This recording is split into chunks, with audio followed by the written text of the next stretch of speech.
సరెండర్కి seize ఫైర్కి ఏముంటుంది చెప్పు నువ్వు. అంటే సీజ్ ఫైర్ ఎవడు చేస్తాడు, సరెండర్ ఎవడు చేస్తాడు.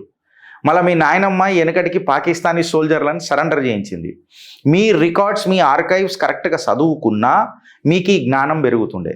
చదవకుండా ఎవడో సప్పట్లు కొడతాడని, లేకపోతే మీ చెంచగాన్లు మీకు చేతులైతే దండం పెడతాడని, మీ చెదలు పట్టిన చరిత్రకు చమత్కారమైన చరిత్ర అని చెప్పి మాట్లాడతారని, ఇట్లా అట్టర్ కన్ఫ్యూజన్లల్లో మమ్మల్ని కన్విన్స్ చేయకండి రాహుల్ గాంధీ గారు.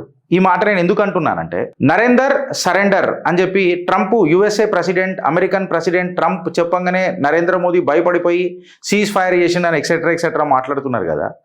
ఇంకా ఎంత దిగజారుతారు అని చెప్పి చెప్తున్నా. ఎందుకు అనంటే, ఆర్మ్డ్ ఫోర్సెస్ని మీరు ఇలా అవమానించరు. దానికంటే ముందు అమెరికాకు మీ కాంగ్రెస్ ప్రభుత్వం ఎంత భయపడుతుండేనో ఇలా నేను ఆధారాలతో బయట పెడతా. ఇనే దమ్ము, జిగర్ల దమ్ము, మీ దుమ్ము ఎట్లా దులుపుతుందో ఇలా చిత్రగుప్తు చూడండి.